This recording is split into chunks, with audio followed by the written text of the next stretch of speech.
লক্ষ লক্ষ লোক আজকে এখানে হাজির হয়েছে। পথে ঢেউয়ের মতো লোক আসছে। সারা বাংলাদেশ জুড়ে কোটি কোটি মানুষ আজকে এই মুহূর্তের জন্য অপেক্ষা করছে। তারা তাকিয়ে আছে হাদির কথা শোনার জন্য। আজকে বিদেশে যারা আছে বাংলাদেশি, এই মুহূর্তে তারাও হাদির কথা জানতে চায়। প্রিয় ওসমান হাদি, তোমাকে আমরা বিদায় দিতে আসি নাই এখানে। তুমি আমাদের বুকের ভেতরে আছো এবং চিরদিন বাংলাদেশ যতদিন আছে তুমি সকল বাংলাদেশির বুকের মধ্যে থাকবে। এটা কেউ সরাতে পারবে না। আমরা আজকে তোমাকে প্রিয় হাদি বিদায় দিতে আসিনি। আমরা তোমার কাছে আমরা ওয়াদা করতে এসেছি। তুমি যা বলে গেছো সেটা যেন আমরা পূরণ করতে পারি, সেই ওয়াদা করার জন্য আমরা একত্র হয়েছি। সেই ওয়াদা শুধু আমরা নয়, পুরুষানুক্রমে বাংলাদেশের সব মানুষ পূরণ করবে। সেই ওয়াদা করার জন্যই আমরা তোমার কাছে আজকে এসেছি, সবাই মিলে যে যেখানে আছি। আমরা তোমার যে মানব প্রেম, তোমার যে ভঙ্গি, মানুষের সঙ্গে উঠা বসা, তোমার যে রাজনৈতিক দৃষ্টিভঙ্গি, সবাই প্রশংসা করছে।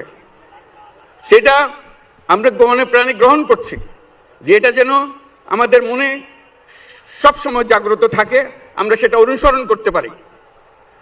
তুমি আমাদেরকে এমন এক মন্ত্র কানে দিয়ে গেছো, সেই মন্ত্র বাংলাদেশের কেউ কোনোদিন ভুলতে পারবে না এবং এই মন্ত্র চিরদিন আমাদের কানে বাজতে থাকবে। সেই মন্ত্র বাংলাদেশের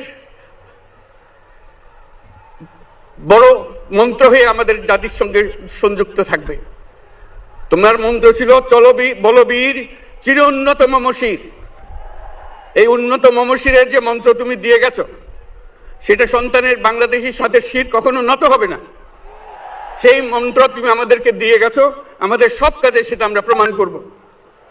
আমরা দুনিয়ার সামনে মাথা উঁচু করে চলবো, কারো কাছে মাথা নত করব না। সেই মন্ত্র তুমি আমাদেরকে দিয়ে গেছো, আমরা সেটা পূরণ করে যাব।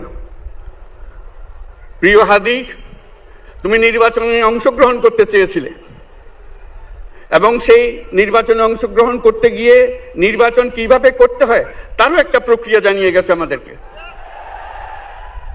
সেই প্রক্রিয়া যেন আমরা সবাই মিলে গ্রহণ করি, যে কিভাবে প্রচারণা কার্য চালাতে হয়, কিভাবে মানুষের কাছে যেতে হয়, কিভাবে মানুষকে কষ্ট না দিয়ে তার বক্তব্য প্রকাশ করতে হয়, কিভাবে বিনীতভাবে মানুষের কাছে আসতে হয়, সবকিছু তুমি শিক্ষা দিয়ে গেছো।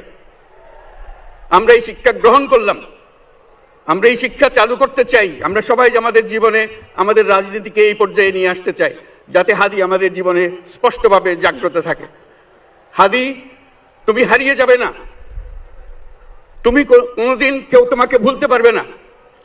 তুমি যুগ যুগ ধরে আমাদের সঙ্গে থাকবে, আমাদেরকে তোমার মন্ত্র পুনঃ পুনঃ মনে করিয়ে দেবে, আমরা তোমাকে মনে করিয়ে দেব চলবীর উন্নত মমশির। আমরা সেই মন্ত্র নিয়ে আজকে সামনের পথে এগিয়ে যাব। তোমাকে আমাদের সবার পক্ষ থেকে তোমার সঙ্গে ওয়াদা করলাম, আজকে তোমাকে আল্লাহর হাতে আমানত রেখে গেলাম। আমরা সব সময় তোমার কথা স্মরণ রেখে জাতির অগ্রগতির পথে চলতে থাকবো।